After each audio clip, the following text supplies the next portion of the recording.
नमस्कार, मैं आदित्य द्विवेदी आपका ज्योतिष मित्र आपके अपने YouTube चैनल नक्षत्र तक में आपका स्वागत करता हूं। अगर आप अपनी जन्म कुंडली से संबंधित परामर्श लेना चाहते हैं, वर और वधू की कुंडली का मिलान करवाना चाहते हैं या किसी खास मुहूर्त के बारे में जानकारी चाहते हैं तो आप हमारे संस्थान से संपर्क कर सकते हैं। अगर आप रत्न चाहते हैं, रुद्राक्ष चाहते हैं या अपनी ग्रह शांति करवाना चाहते हैं तो सारी व्यवस्था आपको हमारे यहाँ से मिल जाएगी। इसके अलावा संस्थान में आपको एस्ट्रोलॉजी का कोर्स भी मिल जाएगा।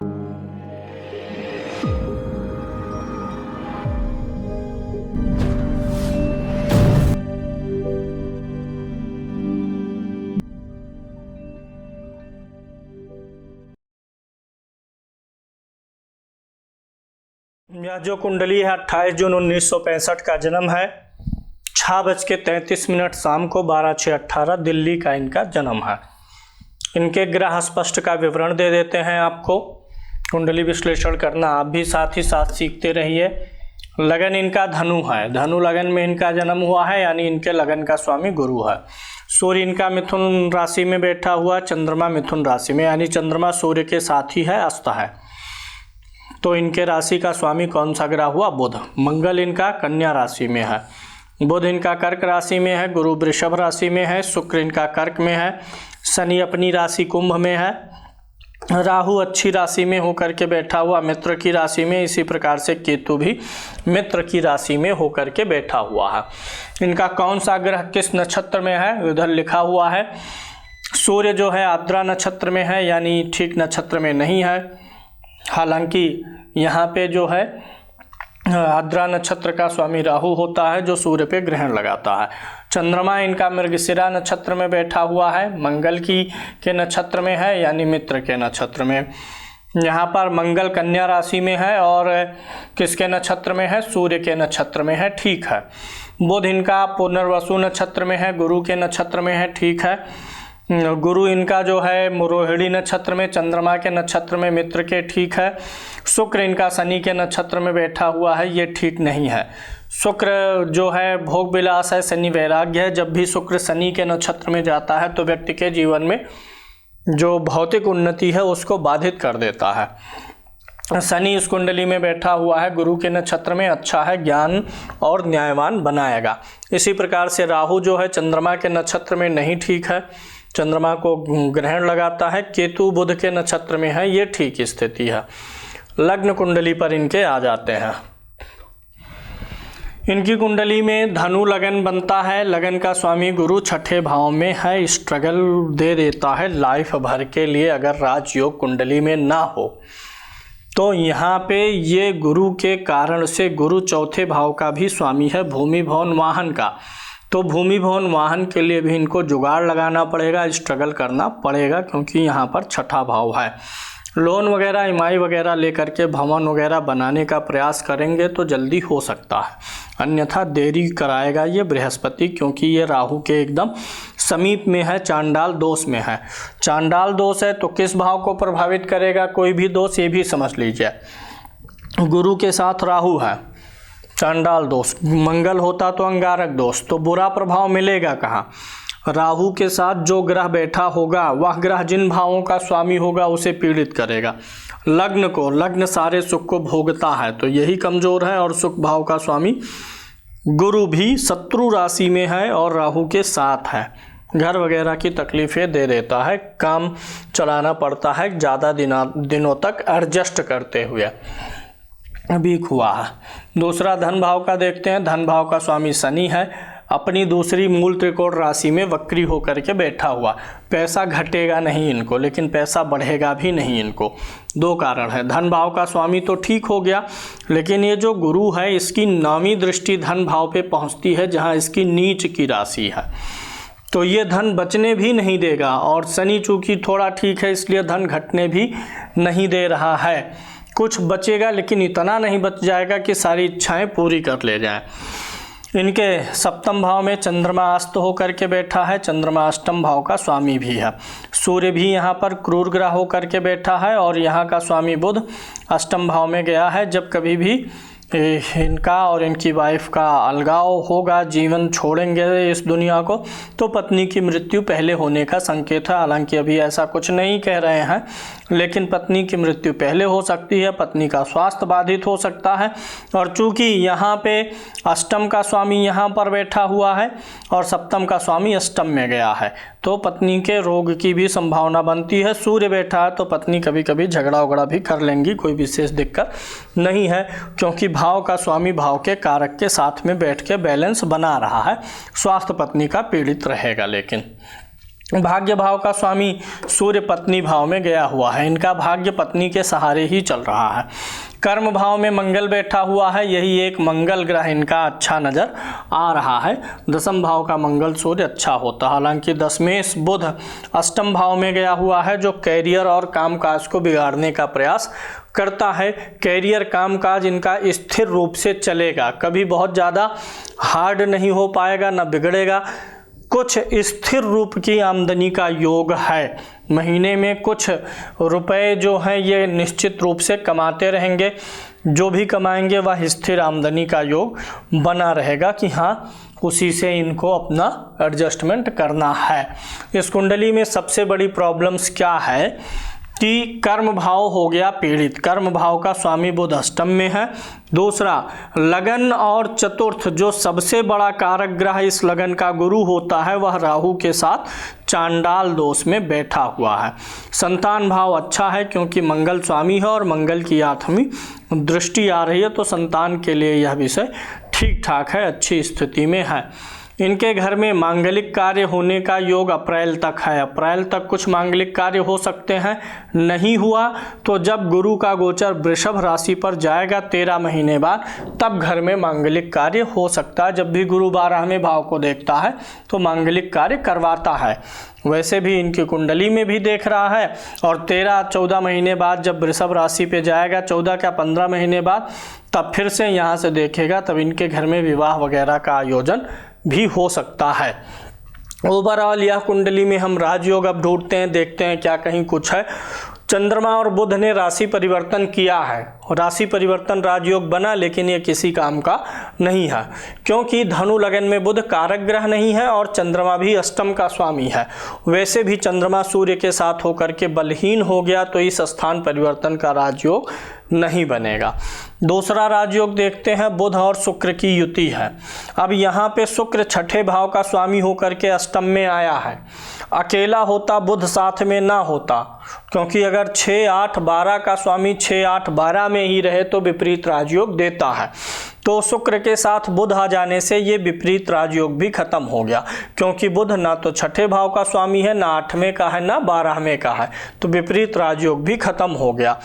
एक दुर्योग अलग से बन गया, यहाँ पर गुरु और राहु का चांडाल दोष डिग्री वाइज काफ़ी करीब में है, तो राजयोग बनते बनते रह गए, या बने भी तो उसमें कोई पावर ही नहीं है, तो बंदूक दी गई उसमें गोली नहीं है, वही वाला राजयोग है। तो यहाँ पर लेकिन दुर्योग जो है वो हावी है, ये पीड़ित करेगा। केतु 12वें भाव में चौथे भाव को देखेगा, जीवन में कई बार स्थान परिवर्तन या घर परिवर्तन भी कराता है। शनि तृतीय भाव में बैठा है, सूर्य सप्तम में है, शनि की मेष राशि पर दृष्टि है, हल्का फुल्का चश्मा लगेगा, क्योंकि जब भी शनि मेष राशि को देखता है तो चश्मा लगवा देता है, तो ये भी चांस बन रहा है। ओवरऑल इनको बुध ग्रह से संबंधित क्षेत्र में अगर ये काम कर सकें तो कर सकते हैं, जैसे कुछ टीचिंग का हो गया, फाइनेंस का हो गया, इंश्योरेंस, बीमा, कुछ भी ट्रेनिंग पर्पस के काम हो गए, स्टेशनरी वगैरह हो गया, इनसे जुड़े काम कर सकते हैं, ये इनके लिए सर्वोत्तम रहने वाला है। चंद्रमा से भी जुड़े हुए काम ये कर सकते हैं।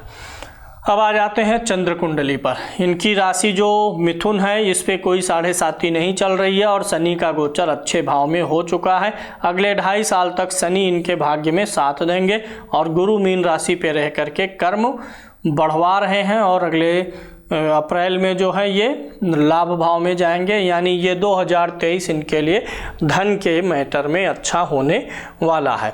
नवमांश कुंडली में भी देखिए चंद्रमा नीच राशि में बैठा, जो कि यहाँ पे अस्त भी है। इनका चंद्रमा बहुत कमज़ोर है, बीपी वगैरह की नाप वगैरह करवाते रहिएगा, कभी कभी घबराहट या थोड़ा सा टेंशन तनाव बढ़ सकता है। दाम्पत्य आपका चलता रहेगा। आगे अन्य कुंडलियों पर आते हैं, सूर्य कुंडली पर आते हैं और देखते हैं कितने महान बनने का योग आपकी कुंडली में है। लग्न कुंडली से अगर आप देखेंगे तो लग्न कुंडली से 10वें भाव में ग्रह मंगल अकेला बैठा हुआ है। सूर्य कुंडली से 10वें भाव में कोई ग्रह नहीं है, चंद्र कुंडली से 10वें भाव में कोई ग्रह नहीं है। महान बनने का योग कैसे पता करेंगे? अगर किसी के लग्न, सूर्य और चंद्र तीनों कुंडलियों से तीनों भाव में ग्रह हों और वे ग्रह अच्छी स्थिति में हो, अपनी राशि में हो, उच्च के हो, मित्र की राशि में हो तो अच्छा है, नीच का हो, शत्रु राशि में हो तो बुरा है। तो यहाँ पे सिर्फ एक ही भाव में मिल रहा है, तीनों में मिलता कोई ना कोई ग्रह भले ही शत्रु राशि में होता तो भी अच्छा मानते। उससे भी अच्छा कब मानते कि तीनों में ग्रह होता, उच्च का, मित्र के घर का होता, स्वाग्रही, तब ऐसे व्यक्ति महान इंसान बनते हैं। समाज में मान सम्मान, यश, प्रसिद्धि बहुत अधिक बढ़ जाती है। वर्ग कुंडलियों पर चलते हैं, लास्ट में इनके प्रश्नों को लेंगे। सूर्य कुंडली का विचार कर लेते हैं, मान सम्मान जीवन में कैसा रहने वाला है। ये आपकी सूर्य कुंडली है। सूर्य कुंडली के लगन में सूर्य बैठा ही है, जैसा कि वो बैठा ही रहेगा। एक ग्रह लगन में अस्त है, लग्नेश बुध शुक्र के साथ में बैठा हुआ है। मान सम्मान आपका समाज में है, आप एक प्रतिष्ठित व्यक्ति हैं। लोग आपके साथ रहने से, आपका संगत पा करके आपके लोग प्रसन्नता महसूस करेंगे। मान सम्मान अपने जगह पर क्षेत्र में उचित दिखाई पड़ता है। चंद्र कुंडली राशि के लिए देखते हैं, वो मैंने बताया। होरा कुंडली देखिए, सिंह लगन की हो रहा है, यानी देवताओं के आशीर्वाद से आपके धन की वृद्धि होगी। समय समय पे मंदिर जाते रहें और देव दर्शन करते रहें। चूँकि आपका धनु लगन है इसलिए आप भगवान शिव के टेम्पल जाएं, हनुमान जी के टेम्पल जाएं, माता भगवती जगदम्बा के मंदिर दर्शन करने के लिए जाते रहें। इससे आपके धन की वृद्धि होने वाली है। अगली कुंडली पर चलेंगे, देशकाल कुंडली। देशकाल कुंडली परिश्रम की होती है। लगन का स्वामी कौन सा ग्रह है? गुरु नीच राशि में बैठा हुआ है। अधिक परिश्रम आप नहीं कर पाएंगे, अधिक परिश्रम करेंगे तो स्वास्थ्य बिगड़ेगा। आरोग्यता का स्वामी सूर्य भी नीच का है, जो परिश्रम करने से रोकेगा। तो लगन में तो कोई नीच का नहीं है, लेकिन लग्नेश बिगड़ा हुआ है। लगन का कारक कौन सा ग्रह होता है? सूर्य, वो भी नीच का है। बहुत अधिक परिश्रम करने से आपको बचना पड़ेगा। चतुर्थांश कुंडली होता है भाग्य के विचार के लिए। लगन का स्वामी गुरु है, 12वें भाव में गया हुआ है। लगन पे चंद्रमा की दृष्टि है और भाग्य का स्वामी सूर्य 10वें भाव में मंगल के साथ बैठा है। अभी तक जो भी मिल रहा है भाग्य के सहारे मिल रहा है। जितना आपके भाग्य में बल है, भाग्य उतना आपको दे रहा है। भाग्य की स्थिति ठीक है। पंचमांश कुंडली से ज्ञान का विचार करेंगे। यहाँ का स्वामी शुक्र है, लगन का स्वामी शुक्र है और जा करके 8वें भाव में बैठा हुआ है। गूढ़ ज्ञान का विषय है। किसी भी विषय में, किसी भी चीज़ में, चीज़ों के गूढ़ ज्ञान को आप रखते हैं, अनुभव आपके पास में है। छठांश कुंडली से रिपु का ज्ञान होता है। लगन में चंद्रमा का बैठना ठीक नहीं होता है। छठांश कुंडली के लगन में शुभ ग्रह बैठे तो शत्रु पनपाता रहता है, विरोधी आते रहते हैं। लेकिन चूंकि छठे भाव में कोई ग्रह नहीं है और कोई ग्रह मतलब शुभ ग्रह कोई नहीं है, इसलिए कोई बहुत विशेष शत्रु होने वाले नहीं है आपके। सप्तमांश कुंडली का विचार करते हैं संतान के लिए। लग्नेश ठीक है। लग्नेश जो है 5वें भाव में मित्र मंगल के साथ में बैठा हुआ है। गुरु संतान का कारक है, ये भी ठीक है। लगन पे किसी ग्रह की नीच की दृष्टि भी नहीं है। संतान आपकी योग्य और अच्छी होंगी। संतान के माध्यम से आपको सुख मिले जीवन में, ऐसा इंडिकेशन दिखता है, क्योंकि ये लगन सुख है और ये संतान है। सुख का स्वामी संतान में गया हुआ है। अष्टमांश कुंडली से देखते हैं तो लगन का स्वामी सूर्य है, जो कि 4th भाव में बैठा हुआ है। आयु बहुत अच्छी हो गया। अगर लग्नेश जो है केंद्र में ही होगा अष्टमांश कुंडली में तो आयु अच्छी करेगा। आयु पे कोई खतरा नहीं दिखाई देता है। नवमांश कुंडली का विवरण मैंने आपको पहले ही दे दिया है। 4th भाव में गुरु, बुध और राहु बैठे हुए हैं। अभी आपका रिश्ता ठीक ठाक चलता रहेगा। पत्नी आपकी थोड़ी सी जो है बातों को समझने में देरी करेंगी, समझाना अधिक पड़ेगा। तर्क वाली बातें उनको समझ में थोड़ा सा कम आएंगी।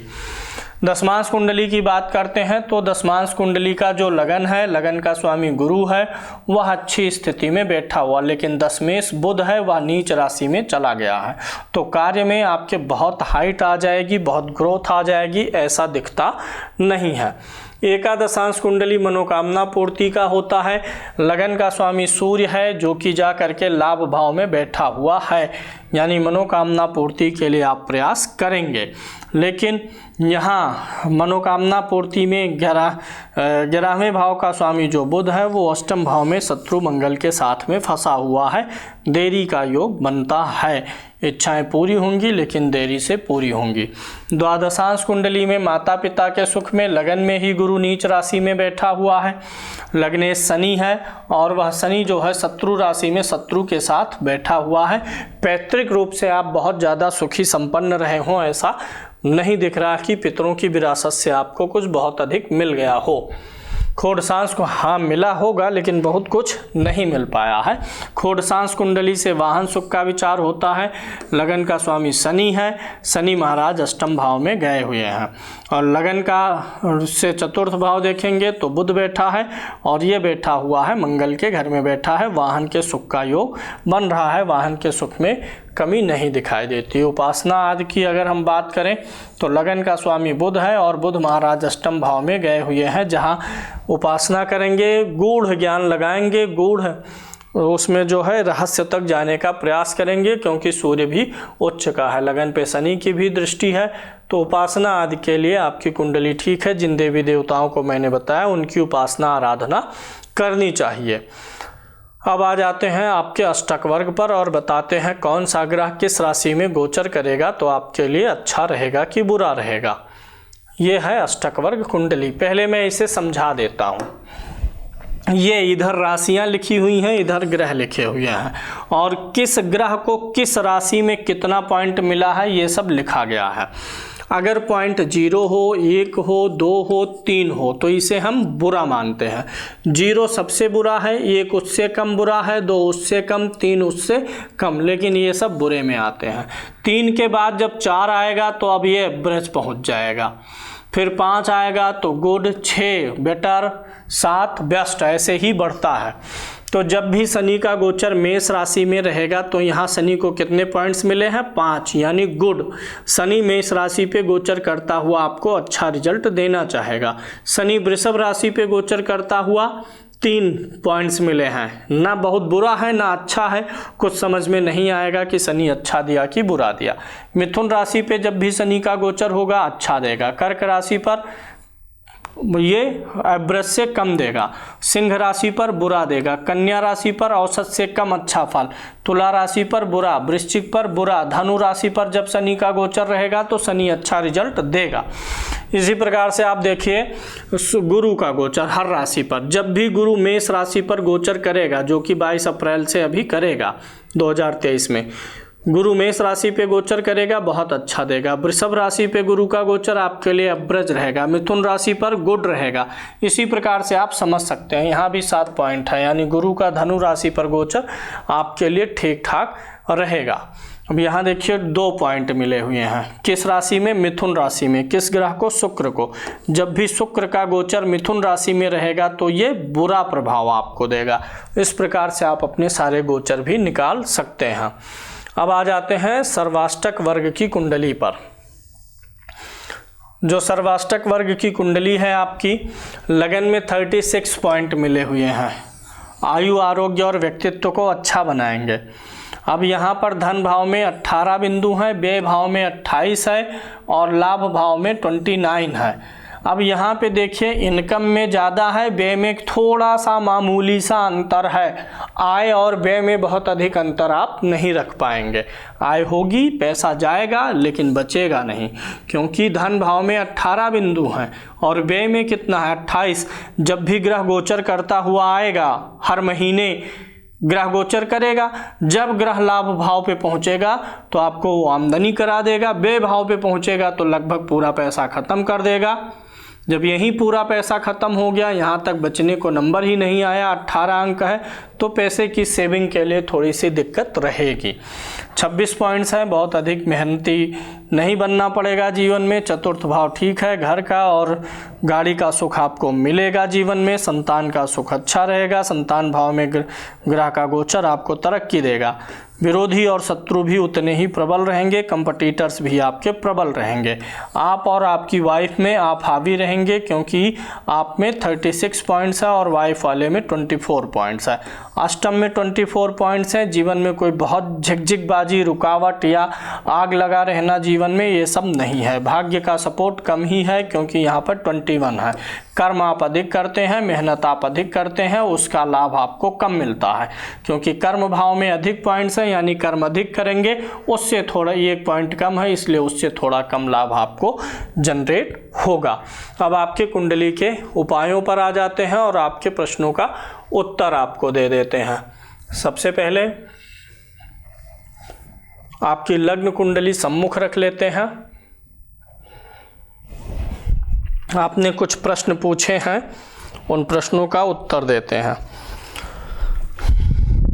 आपने पूछा हुआ है घर कब होगा।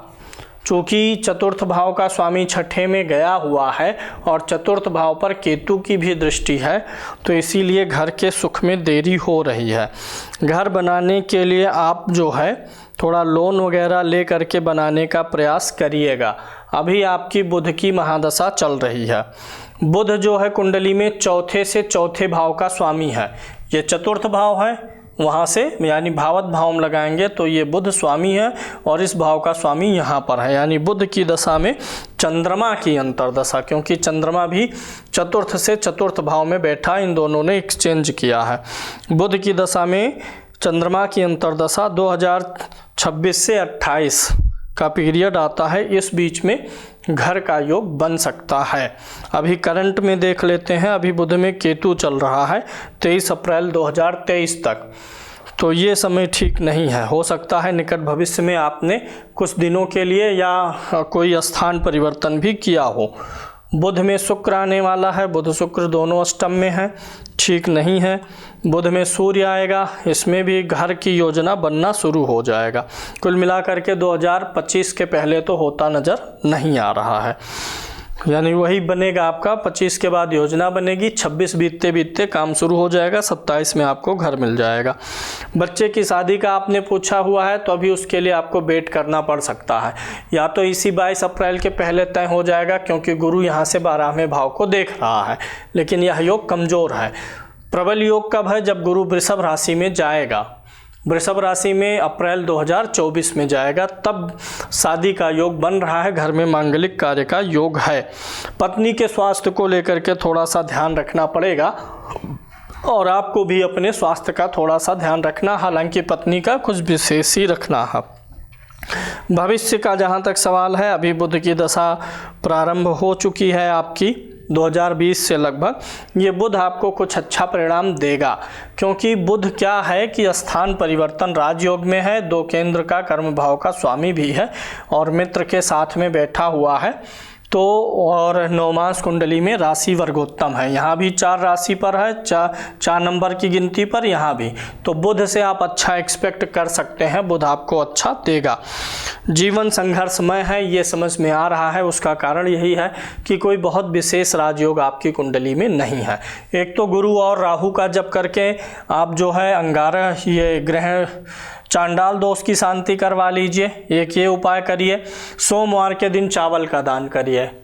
मन की थकान जो है, मन का प्रसन्न न रहना, बीपी अप डाउन होना, ये सारी चीज़ें ये कंट्रोल करेगा। महीने में एक बार 5 से 6 किलो चावल सोमवार को आप दान कर दिया करिए, ये आपकी काफ़ी मदद करेगा।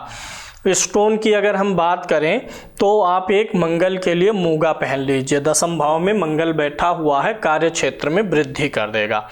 और अगर पत्नी से लड़ाई झगड़ा ना होता हो तो आप एक माणिक्य भी पहन लीजिए। वैसे होता नहीं होगा, समय काफ़ी बदल चुका है, बस आगे निकल गया है, सूर्य अभी प्रभावी नहीं है। तो एक माणिक्य और एक मूंगा पहनेंगे तो इससे आपकी अधिक तरक्की होने के संकेत मिल रहे हैं।